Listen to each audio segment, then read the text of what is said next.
자, 오테라. 오늘의 테슬라. 오늘도 시작했습니다.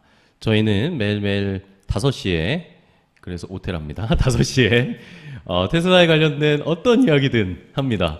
테슬라 주가가 오를 건지, 일론 머스크가 무슨 얘기를 했는지, 테슬라의 펀더멘털에 뭔가 변화가 있는지, 주가가 많이 뛰었는지, 이런 얘기를 매일 5시에 하고 있는 오테라라고 합니다.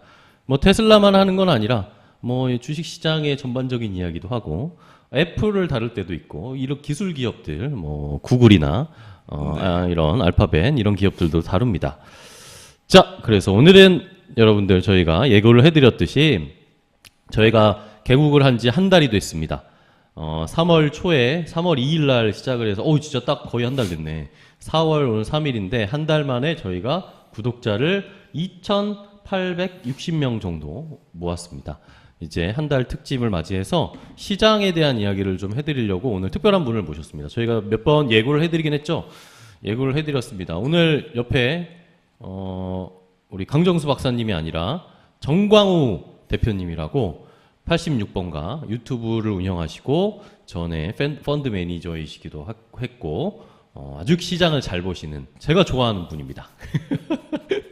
안녕하세요, 대표님. 네, 안녕하세요. 반갑습니다. 네, 네. 아이고, 또 이런 데서 뵀네요. 네, 네. 저기 방송에서 뵐 때하고 일단 눈빛부터 다르신 것 같아요. 왜요? 눈빛이 왜?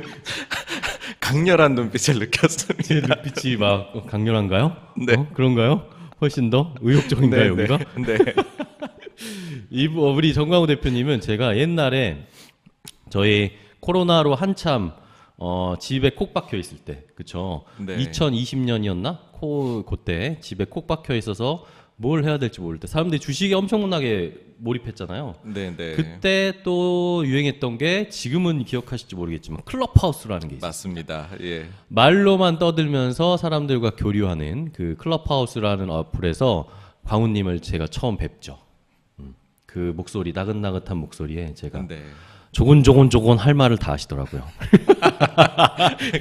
그래가지고 제가 이분 뭐지? 시장을 잘 보시는데? 라고 해가지고 제가 따로 추파를 던졌죠. 그쵸? 기억나시나요? 네, 네. 커피숍에서. 네, 예, 그쵸. 커피숍에서 만나가지고 저희 방송에 좀 나와주시라, 전문가로. 이랬더니 흔쾌히 한 2고 처리 해가지고, 그죠? 네. 3고 처리까지는 아니고 한 네, 2고 네, 처리 네. 해가지고 승낙을 해주셨고 그 네. 뒤로 뭐 방송 너무 많이 나오시던데요? 저도 이렇게 많이 할 줄은 몰랐고요. 그쵸. 그게 저는 첫 번째 이 방송 이제 그쵸. 시작을 저랑 했던 건데, 하셨을 때. 예. 그때 처음에는 정말 너무 떨려가지고서 네. 한 달 반 정도는 나가면서 항상 이렇게 약간 도와달라는 눈빛을 보냈던 것 같아요. 저한테요? 네, 하다가 도와주세요. 네. 그래도 뭐 잘하시던데. 아니었으면은 도움이 아니었으면 정말 못했을 것 같아요. 처음에 진짜로. 아닙니다. 예. 저는 뭐 예상했습니다. 말씀 잘하실 거라고 예상했는데 뭐 아니나 다를까 너무 잘하셨고 그 뒤로 뭐 저랑은 이제 방송을 안 하세요. 근데 다른데 막 3프로도 나가시고 뭐 한국경제TV도 나가시고 막 KBS도 가시고, 그죠? 네, 네. 뭐 오만 방송국을 다 가시더만요. 네, 그래서 요즘엔 저는 이제 방송인이라고 그냥 말씀드리고 있어요. 그렇습니다. 네, 방송인이시자 또 86번가라는 유튜브를 운영하고 계시죠? 그렇죠? 네, 맞습니다. 86번가는 왜 86번가인가요, 유튜브가? 사실 이제 잘못 지은 이름인데요. 아, 그래요? 네, 이제 일단은 좀 주식과 이렇게 경제와 연관이 없어 보이는 걸 지어보자 하다가 제가 예전에 잠깐 이제 미국에 있을 때 살았던 주소지로 그냥 그냥 이게 뭐지라는 그냥 아무 느낌이 이게 채널의 정체성이 안 느껴지도록 그쵸. 했는데 알고 보니 이제 살았던 데는 84번가였는데 86번가로 잘못해가지고 했고 그렇게 돼버렸어요. 예, 바꿀 수가 없더라고요 나중에는. 그렇죠, 그렇죠. 네. 사람들이 다 기억했으니까. 예. 원래 84번가에 사셨는데 예. 86번가 기억이 잘 안 났군요. 그게 제가 주말에 그냥 이제 좀 막 만들다 보니까 갑자기 만들었거든요. 그런데 어쨌든 네. 86번가 꾸준하게 유튜브를 계속 하셔가지고 네네. 지금 구독자가 한 5만 명? 네, 6만 명? 5만 분 조금 넘습니다. 와, 예. 대단합니다. 저희 오테라보다 훨씬 더 잘 나가는 유튜브를 운영하고 계신 저희는 이제 3,000명, 이번 주에 저희가 3,000명 꼭 넘겨야 된다고 그렇게 지난주에 국어를 했는데 사람들 안 모아주셨군요, 구독자분들. 이번 주에는 그래도 꼭 3,000명을 돌파시켜 보도록 하겠습니다. 86번가는 어떤 유튜브인가요? 네, 주식 경제 관련해서 다루는 유튜브 채널이고요. 네, 사실 최근에는 좀 영상이 안 올라간 지가 거의 한 달이 다 돼가고 왜 있습니다. 왜요? 그러니까 왜 그러냐 하면은 생각보다 제가 원래는 이제 매주 토요일에 라이브 방송을 하는데 그러니까 막 라이브 막 3시간씩 하셨잖아요. 예, 예. 근데 전 그것도 궁금해요. 제 이제 하다 보니까 목이 좀 많이 가서 맞다. 전에 저한테 물어보셨죠. 네, 네. 그래서 한 30분 한 1시간 넘어가면 이게 확 가버리더라고요. 진짜? 네, 그래서 좀 이제 일단은 좀 휴식이 필요한 것 같다였었고, 근데 이제 또 다른 또 방송들은 약속을 했는데 또 안 나가면 너무 죄송하기도 하고 사실 1시간 이상은 안 하니까 그렇죠.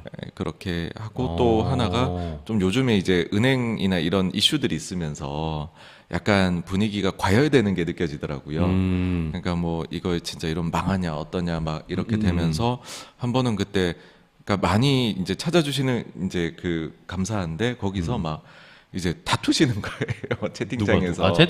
네, 뭐 댓글에서. 네, 뭐 요즘에 아주 극단적으로 의견들이 나뉘시잖아요. 그렇죠. 그러다 보니까는 저는 근데 이제 그때 라이브 할 때는 제가 이제 막 그걸 못 보고 그냥 제 거 막 하다 보니까 몰랐는데 보면서 약간 이게 좀 분위기가 과열이 됐구나 이게 의견 측면에서. 그래서 사실 뭐 또 매주 그렇게 생각이 바뀔 것도 없어요. 사실 아시잖아요. 제가 말씀드릴 때 맨날 이제 어떻게 보세요? 똑같은데요? 막 이러면서 그쵸. 방송 들어가기 전에 늘 그런 말씀드렸던 게 있어서. 항상. 예. 그래서 지금 또 그때 그날 했던 거에서 뭐 별로 바뀐 게 없어가지고서 일단 당분간은 일단 휴식인데, 근데 또 적절한 시기에 또 재개해서 좋네요. 제가 말하는 거 좋아하니까는요. 워낙에요. 예. 저한테 정말 그게 그 스트레스 해소의 창구이기도 해요. 예. 그러니까 아시다시피 은근 수다쟁이시잖아요, 예. 대표님. 그리고 제가 조용히 말 많이 하시는 스타일이에요. 예, 아기가 어려서 육아를 하다 보면 이 어른과의 대화가 소중한데 아기 재우고 이제 뭔가 방송을 하면 의사소통이 되는 대화. 그리고 또 주식이면 또 이게 또 수준 높은 대화잖아요. 그렇죠. 그게 하고 나면 그날 하루에 그게 이제 정신적인 피로가 확 풀리는 게 있는데. 진짜요? 예, 사실은 그걸 못해서 좀 답답해진 것 같아요. 요즘에. 네.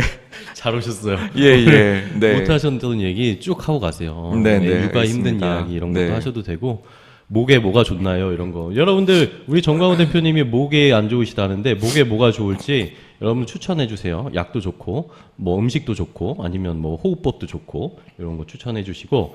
자, 우리 정광훈 대표님과는 오늘, 전반적인 시장, 최근에 시장이 어쨌든, 이 말씀 아까 살짝 해주셨지만, 미국의 뭐 실리콘밸리 뱅크나 뭐 크레딧 스위스나 뭐 이런 은행에 대한 불안감들이 자꾸 나오고 있고, 네. 뭐 여전히 인플레이션 그리고 금리 인상 이런 것 때문에 시장이 또 뭔가 주춤하지 않을까, 이런 것이 관심이 많기 때문에 전반적인 시장을 한번 정리를 해주셨으면 좋겠고, 그리고 테슬라에도 우리 또 광훈님은 관심이 있으시죠? 네, 그렇죠. 네. 시대의 주식이니까. 그쵸. 네, 맞습니다. 광훈님이 처음으로 유튜브 올린 영상이 테슬라 영상이었다면서요? 네, 제 채널의 첫 영상인데 네.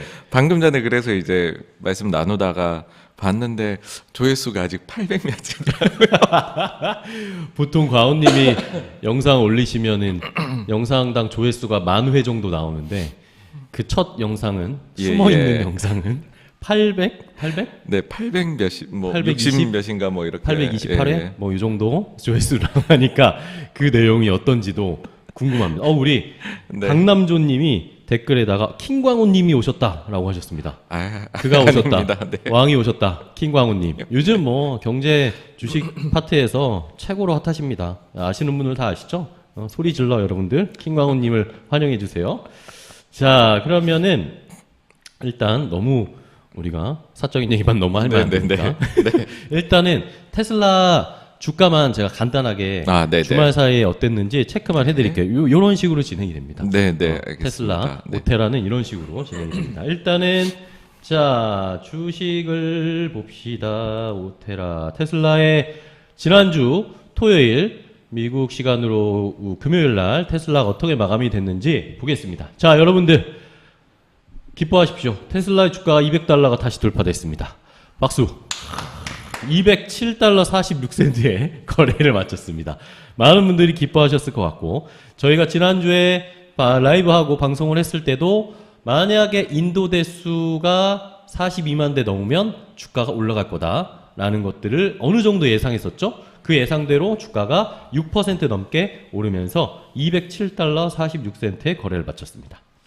자, 주간 기준으로 봤을 때 지난주 5거래일을 봤을 때 전반적으로 화요일 정도에 약간 빠졌다가 190달러 아랫대로 내려갔다가 또 가파르게 상승을 하면서 결국에 200달러 넘어섰고요.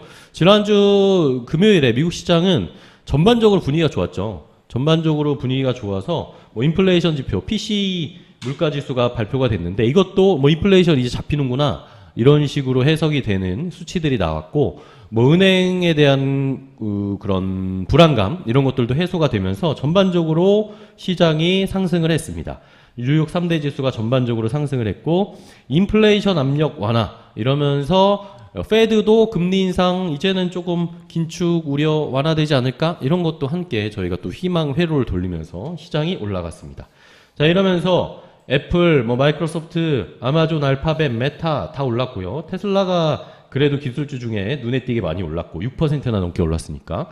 그리고 넷플릭스도 올랐고, 은행권 최근에 위기가 있어서 은행주들을 계속 체크하고 있는데 은행주들도 지난주에는 금요일에 상승하면서 거래가 마감이 됐습니다. 나스닥이 지난주에 한 주 기준으로 봤을 때 상승률이 꽤 높았어요. 네네. 그러면서 주간 기준으로 봤을 때도 상승률이 지난주에 꽤나 좋았다라는 것을 알 수가 있었습니다. 자, 테슬라의 주가가 오른 건 뭐 역시 인도 대수 우리가 예상했던 거, 테슬라가 올해 1분기에 인도된 차량 대수가 42만 2,875대라고 발표를 했습니다. 전년 동기 대비해서 36%가 늘었어요. 그러니까 작년 1분기보다 한 36% 인도 대수가 늘어났죠. 이러면서 미국, 중국에서 아무래도 좀 가격을 내린 것이 효과가 있었다라는 해석들이 나오고 있고요. 뭐 어디서는 뭐 시장의 예상치보다 안 나온 거 아니냐, 시장에서는 43만 대 넘을 거다 뭐 이런 식으로 예상을 했는데, 근데 뭐 43만 대나 42만 2,800대나 사실 뭐 큰 차이가 있는 건 아닌 것 같은데, 일각에서는 뭐 그래도 뭐 시장 예상치 못 미쳤네 이런 식으로 좀 어깃장을 놓는 언론이나 전문가들도 약간은 있었습니다. 하지만 어쨌든 시장에서는 테슬라 주가 좋다, 일단은 인도 대수 잘 나왔으니까 한 20일쯤에 실적 발표할 때 어느 정도의 마진 나올 것인가 이런 것들을 좀 체크해 봐야겠다. 기대감은 또 한껏 부풀어 오르고 있는 상황입니다. 자, 우리 시장도 간단하게 체크를 해드리면, 조금 전에 제가 방송 마치고 왔거든요. 네네. 따끈따끈한 시장 마감 상황은 코스피는 하락했고 코스닥이 0.8% 올랐습니다. 코스닥에서는 역시나 2차 전지 계속합니다. 소재주, 폐배터리, 2차 전지 장비 이런 거 잘 가고 있고, 에코프로 비하면 약간 주춤한데 결국에는 이번에는 LNF가 이어받았습니다. 바톤을 이어받으면서 오늘 LNF가 장중에 거의 막 7, 8%까지 올랐다가 장 마칠 때 한 5% 좀 올랐나? 이런 식으로 어쨌든 LNF도 신고가 행진에 동참을 했습니다. 다음 계속해서 2차 전지 뭐 다른 업종으로도, 그러니까 다른 섹터로도 뭐 장비, 소재 뭐 여러 가지가 있잖아요. 근데 계속 이거 수혜 입으면서 다 같이 올라갈 거다 이런 식으로 오늘 전문가들은 굉장히 많이 얘기하시더라고요. 자, 요 정도까지 오늘 시장을 정리를 했습니다. 자, 기침하시고 준비되셨죠? 네네. 자, 요 정도 일단은 생각을 해봤습니다. 이런 가운데 저희 또 일을 70명이 넘는 분들이 라이브를 보고 계십니다. 깜짝 놀라지 마세요. 조금 더 가면은 한 200명 오실 거예요. 네네. 여러분들 언제나 궁금한 점 있으시면 댓글로 달아주시면 됩니다. 킹광호님에게 궁금하신 점 많이 질문해 주시고요. 자, 그러면은 대표님 오늘 이제 본격적으로 좀 얘기를 해볼까요? 일단은 저희가 한 달 정도 오테라를 진행을 하면서 테슬라 뭐 자체의 펀더멘탈이나 뭐 생산 혁신이나 인도 대수 늘어나는 거나 이런 것들에 대해서는 많이 얘기를 했어요. 근데 어쨌든 테슬라도 중요하지만 전체적인 시장이 함께 좀 잘 가고 받쳐줘야 테슬라도 주가가 많이 올라갈 수 있는 거잖아요. 네네. 그러니까 최근 시장에 대한 질문들을 많이 하시더라고요. 최근 시장 어떤가요? 뭐 계속 긴축하는 건가요? 금리 올리면 테슬라 결국가 주가 잘 안 가는 거 아닌가요? 아니면은 뭐 은행 위기나 이런 것들이 시장을 짓누르는 거 아닌가요? 라는 걱정들이 많으시더라고요. 네네. 일단은 뭐 조금 운이 좋다고 해야 될까요? 저 같은 경우에 매니저 할 때에 이제 금융 담당을 꽤 오래 했었어요. 네네. 그래가지고서 이런저런 일들을 겪었었는데 또 한 가지 말씀드리자면 처음 주식을 시작을 금융위기 오기 전에 시작을 했었습니다. 그래서 금융위기도 2008년 금융위기. 예예. 뭐 그런저런 그리고 이제 뭐 좀 뭐 이제 곁다리로 말씀을 드리자면은 저희 부모님이 이제 뭐 이런 이렇게 수출 관련된 그런 좀 사업을 하시는데 정말요? 근데 90년대 말에 뭐 IMF 때 그때 당시에 진짜 은행들이 망하고 그쵸. 저희 주거래 은행도 저희가 그때 옮기지 않았으면 거기가 이제 파산했어요. 정리가 돼버리고 아이고. 이랬던 그런 시기였었어요. 그래서 그런저런 점들을 보면서 나름으로는 그래도 뭐 은행이나 아니면 이런 일들이 벌어질 때 궁금했죠 처음에는. 왜 이런 일이 발생할까? 그리고 나도 나중에 주식을 하게 되면 이것 중에서 소위 말해서 소음이 있을 거고, 그러니까 진짜로 신호가 있고 우리가 소음이 있다 그러잖아요. 정말로 문제가 될 것 같은. 그러려면 어떤 조건들이 발동이 돼야 되냐. 그게 아니고서 진짜로 뭐 위기긴 하지만은 그래도 구렁이 담 넘듯이 넘어가는 경우들은 어떤 경우냐라고 했었을 때 공통점들이 있는 것 같아요. 뭘까요? 그러니까 첫째는 아주 근본적으로는 금융사들이 탐욕을 부리고 있어야 돼요. 그러니까 이거는 뭐냐하면 금융사들의 레버리지가 많이 높아야 됩니다. 그러니까 레버리지라는 거는 다른 데서 뭐 가장 기본적으로 이제 레버리지 정도를 발견할 수 있는 거는 금융사의 자기 자본 대비해서 과연 총자산이 어느 정도나 되느냐. 이게 일단은 가장 기본이거든요. 그쵸. 그게 첫째이고 그 다음에는 우리가 좀 알 수 없는 거를 해야 돼요. 그러니까 결국에는 금융사들이 문제가 생길 때는 국가가 도와줍니다. 그러니까 이거에 뭐 모럴 해저드 이런 거에 떠나서 국가가 도와줄 수밖에 없는 구조인데 그게 어느 나라든지 간에 근데 그랬을 때 국가도 뭐 모든 걸 다 해주겠다는 아니고 그쵸? 사실 딱 보고 필요한 정도 수준을 해주려고 일단 들어오는 거거든요. 근데 그랬을 때 이 상품의 구조나 이런 게 좀 단순해야 정부가 봤을 때에도 내가 이 정도 금액을 쓰면 되는구나라는 게 아주 빨리 감이 온단 말이에요.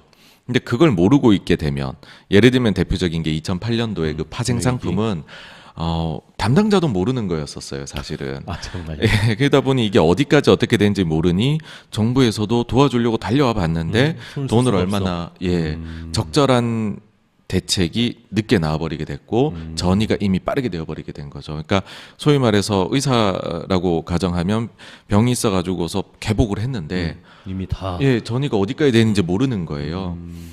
뭐 그런 점하고 그 다음에 또 한 가지 이렇게 뭐 이제 대표적으로 문제가 되는 경우들을 우리가 살펴보게 되면은 그 마지막으로 세 번째는 이제 전체적으로 이제 금융사들에 대해 가지고서 뭔가 그 대책이나 이런 수립에서 좀 싸움이 나는 경우 그런 경우들이 있습니다. 뭐 그런 경우들까지도 포함을 하는데 어쨌든 크게 봐서는 두 가지가 레버리지 많이 냈느냐 또 하나가 이제 이 좀 단순하냐. 그러니까 그래서 좀 더 이제 단어를 쓰자면은 장부에 기록되지 않은 부채도 있느냐 없느냐 이런 것들까지를 보게 돼요. 근데 그랬을 때 이번이 그런 조건은 충족을 안 시키는 것 같기는 해요. 그러니까는 어떤 얘기냐면 2008년도를 많이들 말씀하시는데 그때 당시에는 자기 자본 대비해서 자산이 30에서 50배가 됐었습니다. 근데 지금 대형은행들을 보시게 되면 10배에서 15배 사이예요.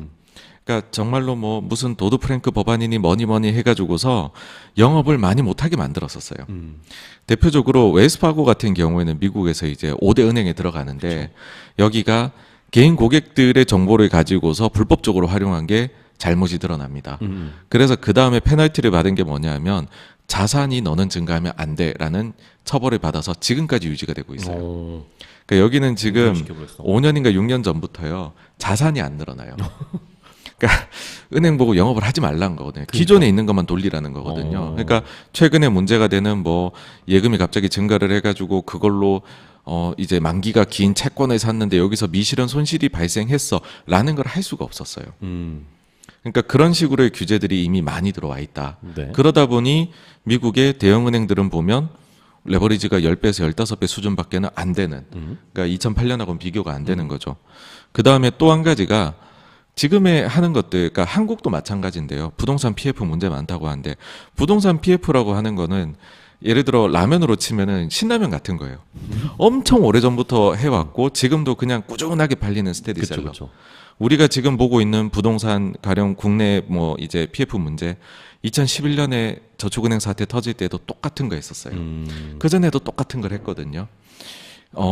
가령 예를 들면 지금의 그 미국의 은행들이 다루고 있는 채권이라는 거, 그 다음에 대출 나가는 거 그냥 하던 거 하는 거거든요. 그쵸? 이게 너무 옛날부터 하던 것들이에요.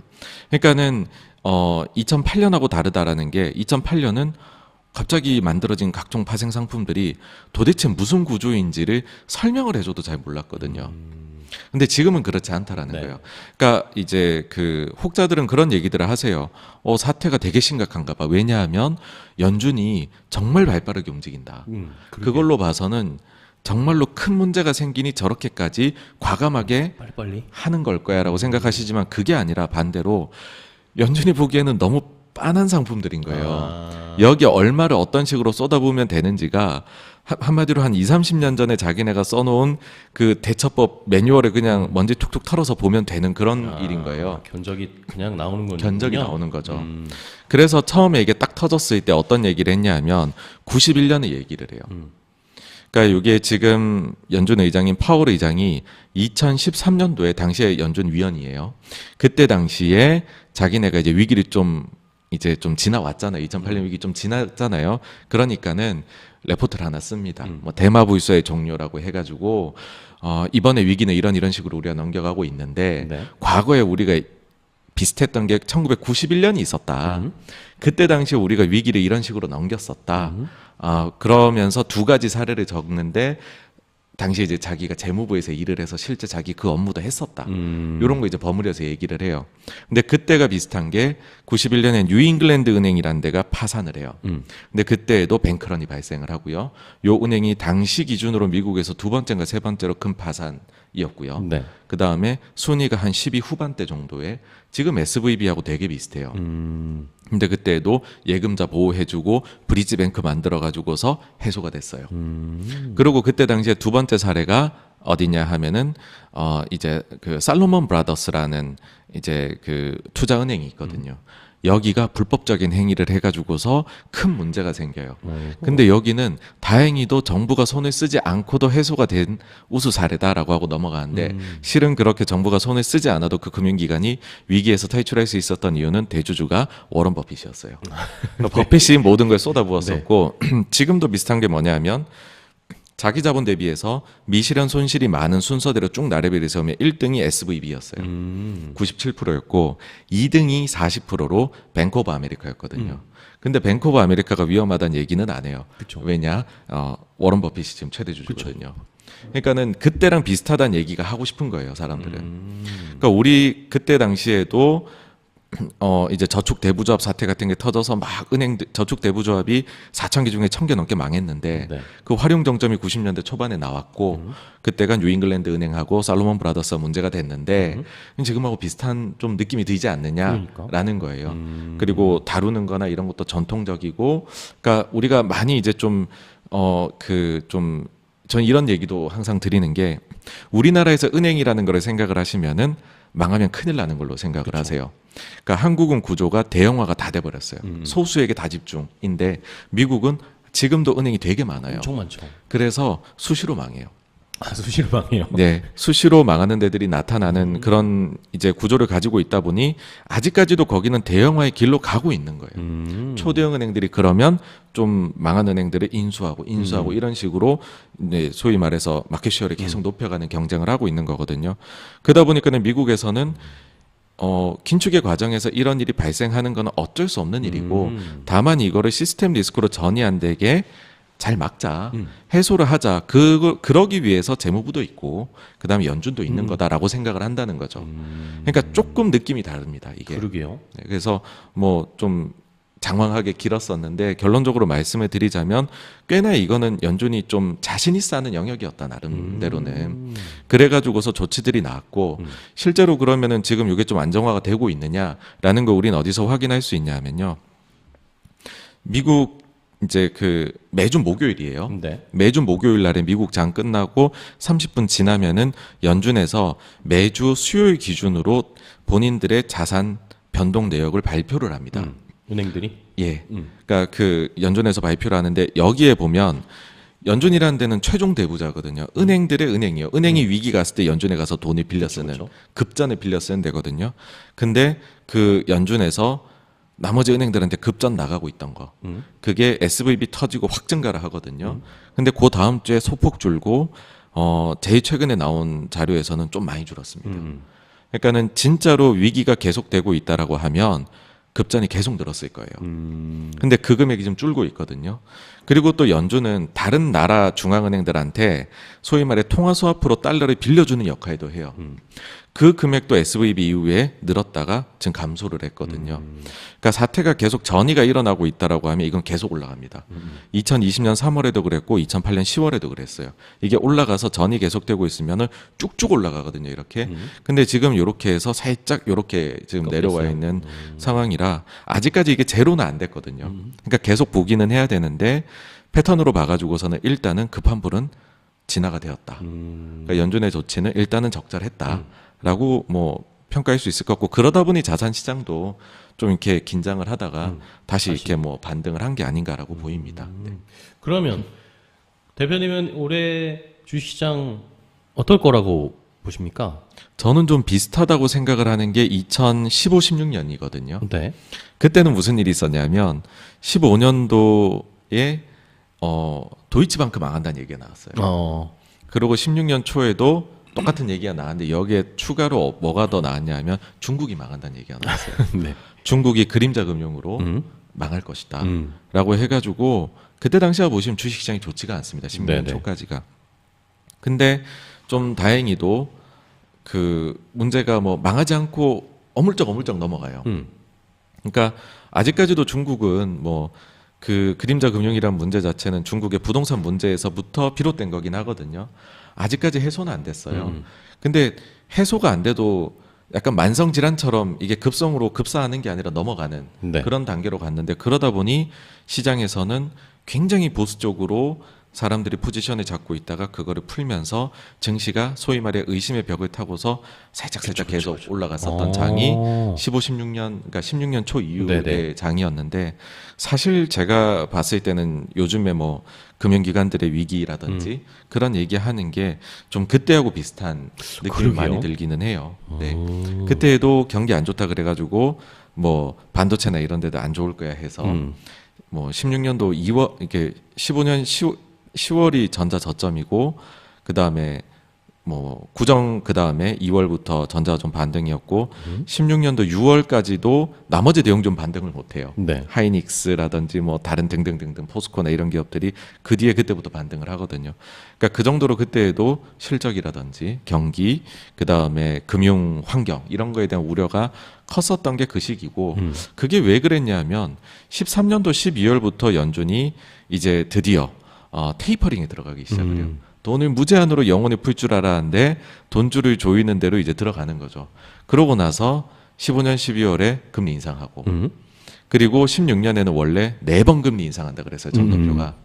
그래가지고 시장에서는 와 이게 좀 긴축적이구나 했는데 최근에 그런 느낌이랑 비슷하네요. 비슷하시죠? 네. 근데 실제로는요 16년도에 한 번 올렸어요. 12월 달에. 그러니까 경기가 그 정도 수준이 안 되는 연준이 계속 뒷걸음질 친 거예요. 4번 올릴 거야 딱 얘기했다가 15년 12월 달에 근데 16년 초의 상황 보고는 못 올릴 것 같아 하다니 계속 밀어서 16년 12월에 간신히 한번 올립니다. 그럼 올해는 어떨 것 같으세요? 올해 어쨌든 계속 연말까지 연준은 올린다고 했잖아요, 금리. 근데 제가 봐서는 지난번이 마지막 인상이었을 수도 있고 진짜요? 올리면 한 번 정도 더 올리지 않을까라고 생각을 해요. 음. 그러니까 그렇게 보는 거는 일단 인플레가 생각보다는 좀 안정적으로 나오고 있고 지표들이 잘 나오고 있습니다. 그리고 연준이 이제 원래 평시 같으면은 인플레하고 고용을 보는데 여기에 추가적으로 요즘 같은 시기가 돼버리면 금융 안정도 보게 되거든요. 그렇죠. 그래서 지난 3월 FOMC 회의 때 파월 의장이 새롭게 말을 많이 한 것 중에 하나가 뭐냐면 금융 안정에 대한 부분이었어요. 그래서 이거는 구체적으로 어떤 경로냐 하면은요. 금융 시장이 불안정해지면은 그러면은 금융기관들이 신규로 대출해주는 대출 태도가 되게 보수적으로 변한다라는 거죠. 그러면은 나는 지금 그 돈이 필요한데 사업하는 입장에서 그 돈이 끊기면 난 부도나게 생겼는데 이게 소위 말해서 크레딧 쪽에서 이렇게 스퀴즈가 발생을 하는 거거든요. 그렇게 되어버리면은 경제가 좀 더 빠르게 둔화가 돼버립니다. 그러니까 이걸 되게 걱정을 해요. 그러니까는 파월 의장이 당시에는 SVB 사태가 발생을 했는데 아직까지 크레딧 쪽에서 그게 발견은 안 되지만 혹여나 그런 현상이 나올 수도 있지 않겠냐 나중에 그러면은 거기에 대해 가지고선 자기네는 이거 굉장히 조심히 면밀히 살펴볼 거고 거기에 따라 대응하겠다라고 했거든요. 그러면은 이거는 사실은 금리를 올리지 않을 혹은 본인들이 약속한 것보다 덜 올릴 이유가 됩니다. 여기에 대해 가지고서 갑론을박이 있었다고 얘기를 했고 실제로 그러니까는 기자 중에 한 사람이 물어요. 그래서 실제로 그런 걸 반영했을 때 이번 회의에서 지난 3월 회의 기준으로요. 금리 동결을 심각하게 고려했냐 하니까 심각하게 고려했다라고 대답을 그런 했거든요. 이야기가 있었나요? 네, 그래서 그런 점으로 봐서는 연준은 지금 혹여나 이쪽 관련해 가지고서 대출 쪽이 조금이라도 이제 슬로다운 되는 게 보이면 일단은 동결까지도 갈 수도 있다라는 거고 이거를 이제 또 다른 연준 위원이 그 리사 쿡이라고 있는데 그 위원이 금요일 날에 얘기를 했습니다. 여기 이제 공개적인 자리에서 발표를 했는데 지난주 금요일에 네네 그때 어떻게 발표를 했냐하면은 본인이 보기에는 지금 인플레라든지 경제 지표가 괜찮게 나올 것 같다. 하지만 그럼에도 불구하고 최근에 이런 은행 사태로 인해 가지고서 우리가 금융 불안정하고 그다음에 크레딧 시장을 고려를 해야 될 거다. 그렇다라고 하면은 본인은 이제 좀 이 그 전체 뉘앙스는 뭐냐면 동결을 하는 것도 나쁘지 않다고 생각한다 이거든요. 그래서 다음 회의까지 만약에 인플레 데이터가 좀 무난하게 나온다라고 하면 그러면은 동결에 대해 가지고서 논의가 아주 치열해질 것이다라고 생각을 하고요. 그러면 이제 드실 수 있는 생각이 그게 과연 적절한 조치냐라는 거거든요. 그렇죠. 그래도 되냐 지금 인플레가 완전히 잡힌 건 아니잖아요. 네. 그렇다고. 근데 이제 우리가 인플레를 바라볼 때 세 가지로 나눠볼 수 있어요. 수요 요인, 공급 요인, 그다음에 심리 요인이 있는데 수요 요인 쪽에서 돈이 너무 많이 풀어가지고 인플레 온다 이런 얘기들 많이 하시잖아요. 근데 정말로 만약에 향후에 은행의 대출 데이터가 지금은 계속 금리를 올려갔음에도 불구하고 대출이 매주 계속 조금씩 늘었거든요. 은행권에서. 근데 지난주에 나온 데이터에서 처음으로 그게 증가가 꺾였어요. 그러니까 마이너스가 나왔거든요. 만약에 이렇게 마이너스가 나오거나 횡보를 해버리잖아요. 그러면 정말로 돈 풀어서 그것 때문에 신용이 창출돼서 이로 인해 인플레가 자극되는 건 끝난다라는 거죠. 그러니까 그 얘기를 할 수 있는 겁니다. 그러니까 이걸 가지고 다퉈볼 수 있는 거죠. 연준 입장에서도 결국 이게 수요 요인에서 이제 자극되던 게 사라지는 초기 신호일 수 있다. 근데 거기에서 우리가 무리해서 올릴 필요는 없지 않겠냐. 그러면 우리가 언제라도 그럼에도 불구하고 인플레가 계속 온다면 올리겠다. 근데 한번 멈췄다 갈 수도 있지 않겠느냐라는 주장이 나올 수가 있는 것이고 그러면 이건 사실은 합리성이 있는 거거든요. 그쵸. 수요 요인이 드디어 꺾이나 이게 될 수 있으니까는요. 왜냐하면 다른 요인들 공급 요인 중국이 완전히 이제는 리오프닝 했는데 공급 요인은 완전히 뭐 없어지는 거고 그다음에 심리 요인 같은 경우에도 인플레가 헤드라인이 5% 이하로 떨어지면 심리 요인은 많이 꺾인다고 얘기를 하거든요. 근데 제 생각에는 요번에 나오게 되는 CPI는 5% 초반, 그 다음 달 거는 4%대가 나올 걸로 보여요. 그러면 그 부분도 좀 꺾일 수 있고 실제로 또 기대 인플레이션이 빠르게 꺾여 내려가고 있습니다, 지금. 그런 점들을 봐가지고서는 남은 건 이제 수요인데 만약에 대출 쪽에서 이렇게 옆으로 횡보하는 게 나오거나 꺾이면 연준이 할 말이 있는 거죠. 네. 시장도 그거를 충분히 일단 합리적이다라고 받아들일 수도 있는 거고요. 네. 그러면 어쨌든 올해 금리 인상을 멈출 수 있다라는 그런 월가의 의견들, 전문가들의 의견들은 우리가 고려를 좀 해봐야 되겠네요. 네, 그죠? 그렇습니다. 고려를 하면 그러면은 어쨌든 그 사인이 나오면 주식시장에도 엄청난 호재고 테슬라에게도 엄청 좋은 사인 되지 않을까요? 그러니까 시장 전반적으로 좋은 그러니까 사실 이제 그런 말씀들 하세요. 이게 진짜 동결이 되거나 하면 그때부터가 진짜 문제다. 아니면 인하할 때부터가 정말 시장은 난리가 날 수 있다. 이런 말씀들을 많이 하시는데 사실 그거는 상황에 따라 다릅니다. 그러니까 이거를 다 말씀드리기에는 이제 좀 한 번에 너무 이렇게 제가 정보를 주입하는 것 같아서 요거는 이제 다음에 기회가 되면 말씀을 드릴까 하는데 오케이. 네, 근데 어쨌든 그거를 너무 나쁘게 볼 이유는 없고 그때그때마다 시장 상황에 따라서 그게 적절한 조치다라고 여겨지면 시장은 그거 호재로 반응을 하거든요. 그래서 인플레가 지금의 속도로 내려가 준다면 그리고 드디어 신용 창출이나 이런 거에서 수요 요인이 좀 제어가 되는 신호가 보인다라고 하면 이거는 이제 논리적으로 다퉈볼 수 있는 거다. 그래서 이걸 무작정 뭐 금리를 동결하면 그때부터 정말 큰 위기다. 이런 거 하고는 좀 결이 다르다라는 거를 뭐 좀 말씀을 드리고 싶습니다. 알겠습니다. 일단은 우리 빛광호 대표님, 하늘바라기님이 빛광호님 나오셨네요라고 킹광호, 빛광호 별명이 많으시군요. 어쨌든 시장을 그렇게 나쁘게 보지 않고 계시네요. 네네. 이 은행의 파산 사태 이런 것들도 적절한 조치가 취해졌다. 인플레이션도 어쨌든 조금 완화되고 있다. 그러면서 전반적으로 시장 연준도 금리 인상을 멈추는 것을 논의할 수도 있다. 네. 이런 식으로 일단은 시장에는 굉장히 긍정적인 사인을 주는 것들을 좀 보고 계시네요. 자, 그렇다면 결국에는 저희가 오테라 아닙니까? 네. 오늘의 테슬라. 우리 빛광호님, 킹광호님의 테슬라에 대한 의견도 궁금합니다. 네네. 그때 823에 나왔던 그 조회수에 어떤 내용을 담으셨는지, 그 네. 의견이 지금도 유효하신지, 어떻게 테슬라를 보고 계시고, 뭐 어떤 포인트를 주로 보고 계세요, 테슬라에? 네. 사실 제가 뭐 목표 주가가 어떻고 뭐 바이나 뭐 이런 것들에 대해서는 말씀드리기가 그쵸. 송구스러워요. 네. 다만 이제 저는 좀 우리가 어떤 부분을 좀 눈여겨보면 좋을까? 만약 테슬라를 본다면에 대한 자료를 가지고 왔고요. 좋습니다. 지금 한번 자료를 이제 한번 볼까요? 예, 봐주시면은 그러니까 사실 코로나 시기에는 정말 많은 변화가 있었어요. 네. 그러니까 사람이 그렇거든요. 뭔가 분석 같은 거를 할 때 이런저런 노이즈가 없을 때 편안한 마음에서 썼던 게 제일 좀 괜찮기는 해요. 아, 그래요? 그렇게 했었을 때 아크가 실은 테슬라에 대해 누구보다 관심이 초기부터 많았고 그쵸. 지금도 여기에 많고. 대해서 예, 보고서를 그때 당시 냈던 게 저는 뭐 참고가 되지 않나라고 생각을 하는데 이게 2020년 1월 달에 나왔던 아크의 네. 보고서의 핵심 이제 표입니다. 네. 어떤 내용들이 담겨 있죠? 그러니까 이때 당시만 해도 테슬라가 뭐 600불대였어요. 그러니까 분할 전 액면분할 기준으로요. 전에. 네.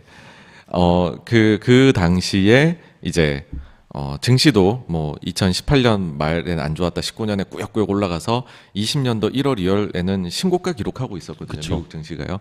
이때 이제 캐시우드라는 사람이 혜성처럼 인기를 얻기 시작을 그쵸. 하던 시기예요. 그쵸. 그러니까는 요때 이제 1월 달에 요런 보고서를 이제 테슬라에 대해서 뭐 쓴 게 있는데 요거를 이제 우리말로 해 가지고서 보시게 되면 좋아요. 시나리오를 써본 거죠. 그러니까 무작정 잘 된다 그러면 사람들이 싫어하잖아요. 그쵸. 그 사실 밑도 끝도 100%라는 것도 없는 거고요. 그쵸. 그래서 한번 시나리오를 써본 겁니다. 그러니까 이때만 해도 테슬라가 진짜 현금 흐름을 만들어낼 수 있을까? 자금 그쵸, 조달 그쵸. 계속해야 되는 거 아니냐? 그래서 뭐 맨 밑에 보시면 블랙스완으로 부도도 있어요. 네. 케이스 네, 케이스 네. 중에 근데 이제 당시에 아크에서는 이럴 확률은 1%밖에 안 된다. 이렇게 거의 봤었어요. 없다. 맨 끝에가 이제 확률인데. 근데 이제 크게 세 가지를 나눠 봤었어요. 네. 주가를 도대체 결정적 요인이 뭘까? 앞으로 테슬라가. 그랬을 때 첫 번째가 과연 비용 절감을 제대로 이뤄낼 수 있느냐.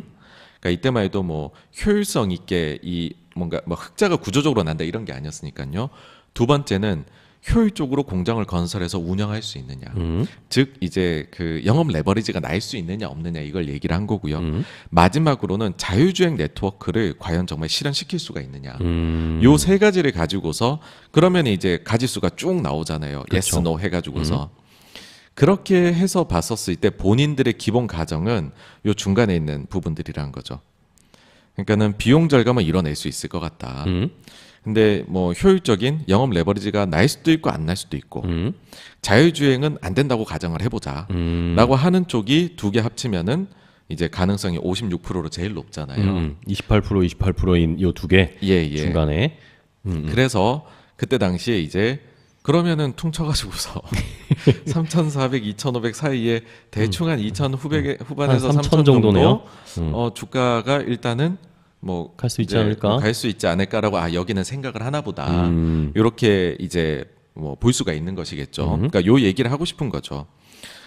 근데 실제로 테슬라가 어떻게 되었느냐라고 네. 하면은 이제 이거가 어떤 거냐 하면은 자동차 쪽에서만 매출 총 이익률이 얼마 나오느냐를 한 거예요. 그러니까는 테슬라의 매출 중에서 자동차 부문 매출, 그다음에 자동차 쪽의 리스 매출, 그리고 자동차 쪽의 매출 원가를 이제 반영을 해서 매출 총 이익률을 구해 본 겁니다. 네. 요거의 추이를 구해 보게 되면은 이게 이제 쭉 올라가죠, 이렇게. 쭉 올라가게 돼서 이제는 뭐 답을 아시죠. 뭐 비용 절감도 잘 이뤄냈고 그다음에 영업 효율도 이뤄낸 거죠. 그래서 테슬라한테 이제 앞에 두 개의 질문은 의미가 없다라는 거죠. 두 가지 요소에 대해서는 의미가 없고 이뤄냈기 때문에. 네. 그러면은 마지막 세 번째 남은 거 자율주행이 결국은 중요하다라는 겁니다. 그러니까 테슬라라는 회사의 주가는 저도 모릅니다. 근데 다만 알 수 있는 거는 이 자율주행이 정말로 되느냐 안 되느냐 그게 굉장히 이게 사실은 모든 거다라고 저는 생각을 하고요. 그래서 여기 보시게 되면 이 목표 주가 이때 당시에 가정을 할 때에도 요건 다 이제 분할 전 기준입니다. 네. 2020년 1월이니까요. 비용 절감하고 효율적인 공장 건설 안 해도 자율주행만 되면 3,400에서 15,000은 가야 된다라고 생각을 한 거예요. 그렇네요. 앞에 거 안 해도 자율주행만 하면 돼. 이렇게 한 거죠. 그러니까 자율주행이 그만큼 게임 체인저라는 거고. 그래서 보시게 되면 이 자율주행이 있고 없고에 따라 가지고서 목표 주가가 이렇게 퀀텀 점프를 그러게요. 하게 격차가 됩니다. 큰데요. 엄청나게 큰 거죠.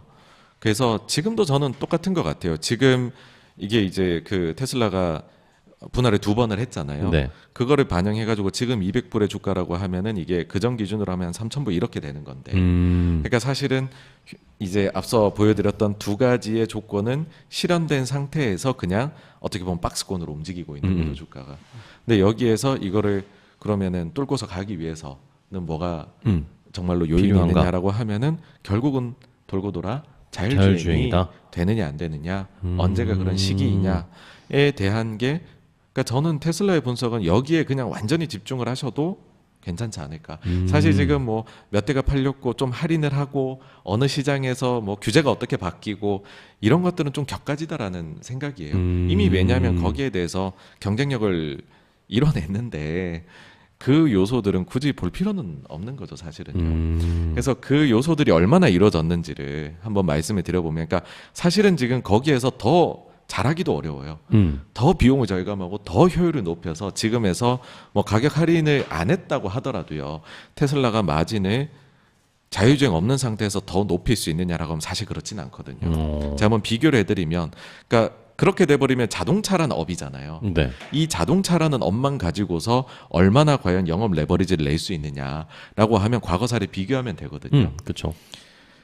현대차가 가장 잘 나갔을 때가 있습니다. 막 엄청나게 이제 일본 차 제끼고 막 해가지고 네, 잘 나가던 그쵸, 그쵸. 미국에서 그때가 2011년도 4분기인데요. 현대자동차가 매출 총 이익률이 27.2%가 나옵니다. 야, 이때 그런 데가 당시에 있었나? 이때 차화정. 네. 차화정. 네. 땅만 그쵸, 안 그쵸. 샀어도 이게 안 내려갔을 텐데. 땅을 사가지고. 그러니까. 제가 그때 회사에서 주식을 이제 밸류 다니면서 했었을 텐데 기겁을 했죠. 예, 땅을 사가지고. 근데 땅 사기 전까지만 해도 이제 마진율이 그때 좋았죠. 엄청 좋았어요. 네. 근데 이때만 해도 이제 플랫폼이라는 얘기들을 했었어요. 그러니까 사실 회사가 잘 되면 성공 요인은 우리가 이제 막 갖다 붙여서 설명하려고 하거든요. 그쵸. 이때만 해도 현대차는 플랫폼에서 딱딱 찍어내는 그걸 잘해서 다른 데랑 다르게 효율이 굉장히 높다. 그래서 플랫폼화 비중이 몇 프로냐, 막 이런 얘기를 하면서 마진이 구조적으로 높다 얘기를 했었어요. 그래서 27.2%. 이게 지금 폭스바겐 이런 데하고 다 비교해서 제일 높았던 거예요. 그 다음으로 도요타가 전성기일 때의 마진율이 최고 좋을 때 얼마였느냐. 네. 도요타 우리 막 도요타 웨이 그래갖고 책 같은 거 보면 그쵸. 개성 그래서 카이젠 그 다음에 효율적으로 관리한 데서 저스틴 타임 뭐 해서 예 JIT GT 이런 거 얘기하잖아요. 그 시기가 2003년 3분기거든요. 요때 매출 총 이익률 최고치 달성인데 24.3%입니다. 그러니까 테슬라가 최고치가 30%까지 이게 올라갔었거든요. 네. 그러니까 테슬라는 이미 전통적인 차량의 영역에서 만들어낼 수 있는 이익의 효율을 만들어내고 있는 거예요. 최고치를. 그렇죠. 그러니까는 우리가 여기에서 이게 더 올라가기를 바랄 수 있는 뉴스가 나오기를 기대하는 건 사실은 무리라는 거예요. 네, 그러니까는 그 점의 집중보다는 결국은 또 이게 기승전, 예, 자율주행 쪽이 될 수 있느냐가 결국은 앞서도 보여드렸지만은 이렇게 주가가 예, 퀀텀 첨프를 하려면 할 수 있느냐 없느냐 여부를 뭐 결정짓는다. 저는 그렇게 되게 심플하게 보고 있어요. 그래서 100불 떨어질 때도 야, 전 너무 과도하다. 테슬라가 무슨 뭐 할인 조금 더 한다고 해가지고서 저렇게 안 좋게 볼 일이냐. 아 그리고 그 점도 하나 말씀을 드리고 싶어요. 테슬라 보면은 가격이 좀 자주 변해요. 네네. 차량 가격을 언제는 인하를 했다가 갑자기 또 그랬다가 이건 좀 인하했더니 잘 팔리는 것 같다 다시 살짝 인상할게요 이렇게 나와요. 그래서 사람들이 이게 무슨 뭐 그 어시장에 뭐 시가로 회보로 다니는 것도 아니고 테슬라가 너무 이상하게 영업하는 것 같아라고 하시는데 그건 절대 아닙니다. 그건 오해예요. 무슨 얘기냐면 테슬라는 딜러를 이제 쓰지 않고 하는 거잖아요. 그쵸. 그러니까 전통의 자동차 업체들은 딜러들이 그 역할을 하고 있어요. 자기네가 이거를 조금 더 인센티브를 줬다가 줄였다가 해서 차값을 조절하거든요. 근데 우리가 그걸 보면서 예를 들어 뭐 현대차가 지금 가격을 인상했네 깎았네 그거를 매주 단위로 그거 매일 바뀌거든요. 그걸 가지고서 가격을 올렸다 내렸다 와 쟤네 왜 저렇게 영업해 이런 얘기 안 해요. 근데 테슬라는 그거를 합쳐놓고 하다 보니까 이거 이제 변동시키는 게 바로 눈에 보이는 것 뿐이거든요. 그러니까 그거는 그냥 딜러 자동차 할 때는 당연히 그렇게 하는 거다. 그래서 그걸 가지고서 뭐 이거를 뭐 회사가 이상하다 어떻다 이렇게 할 이유는 전혀 없다라는 겁니다. 예.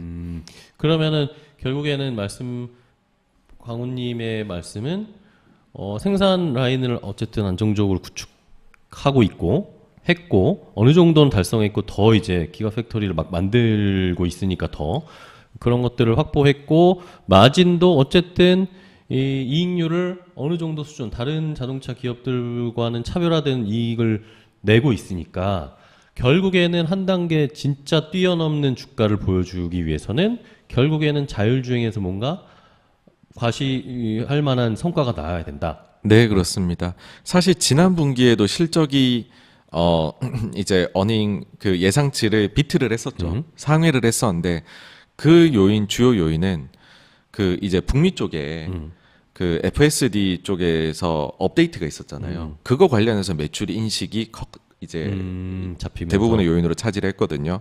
그러니까는 결국 지금의 테슬라에게는 이제 그 뭔가 이렇게 서프라이즈를 만들어 줄 수 있는 요소는 결국은 자율주행이다. 뭐 이거 사실 이제 뭐 다른 또 이제 사업부도 있기는 하잖아요. 뭐 NA 사업부나 이런 부분들도 있기는 한데 물론 그것도 잘 되면은 추가적인 업사이드를 만들어 줄 수 있는 부분이기는 한데 근데 이제 그 중요도 차원에서 봤었을 때에는 뭐 이것보다 더 이렇게 중요한 거는 뭐 이 회사에는 없다라고 그렇게 봅니다. 네. 알겠습니다. 자, 예전에 이제 아크 인베스트에서 캐시 우드가 저희가 캐시 우드라고 해야 돼요. 저희 우리 구독자분들이 저희가 캐시우드 해서 하니까 현금 누나 캐시 그거 아니다. 캐시다. 그렇긴 네 하죠. 네. 저희가 지적을 받았어요. 그래서 캐시 우드가 예전에 2020년에 아크에서 보고서 발간했을 때 어쨌든 자율주행 네트워크 런칭이 뭔가 효과가 있느냐 없느냐 요 차이가 주가의 갭을 가장 많이 보여주는 요인이었네요. 결국 결론적으로 생각을 해보니까 그렇죠. 네. 그리고 아까 이 자율주행 말고 아까 2,500에서 3,400 정도의 레인지는 지금 따지면 어느 정도 이 수준까지 왔다라고 볼 수 있겠네요, 주가는. 그죠? 네, 뭐 규모의 경제를 이뤘고 그쵸. 그다음에 효율이 가장 높은 자동차 회사가 됐으니까 그거는 이제 달성을 한 거죠. 네. 오케이, 알겠습니다. 자, 우리 정광우 대표님께서 오늘 함께 해주셨는데 우리 정광호 대표님은 테슬라에서 어쨌든 이제 한 번 더 주가의 퀀텀 점프 레벨업을 시킬 수 있는 건 자율주행에서의 뭔가 우리가 눈으로 피부로 느낄 수 있는 그런 효과가 나타났을 때 주가가 한 번 더 레벨업 되지 않을까라는 이야기를 해주셨네요. 감사합니다. 아, 오늘 광호님 너무 감사해요. 이렇게 나와주셔가지고 저희 이 골방 토크 오테라 나와주셔가지고 너무 감사하고 광호님 저희 한 달에 한 번씩 고정하실래요? 감사합니다. 아 진짜요? 네. 진짜? 네. 연락 네 부탁드립니다. 시장에 네. 뭔가 또 거시적인 그런 상황이나 이런 것들을 한번 체크를 해주실 때 좀 부탁드려요, 광호님. 감사합니다. 아우 제가 감사드리죠. 또 네. 방송하러 가셔야 되죠. 네. 네. 또 이제 옆 동네 3프로 TV 나간진다고 하니까 저희는 뭐 다 공개합니다. 네. 아 그리고 우리 광호님의 86번가 유튜브 많이 구독해 주세요. 아셨죠? 이제 또 다시 제작하실 거라니까 많이 구독해 주시고 다음에 또 광호님 봬요. 네네. 너무 감사합니다. 네. 너무 감사합니다. 네. 네. 감사합니다. 저희는 잠시 쉬고 돌아오겠습니다.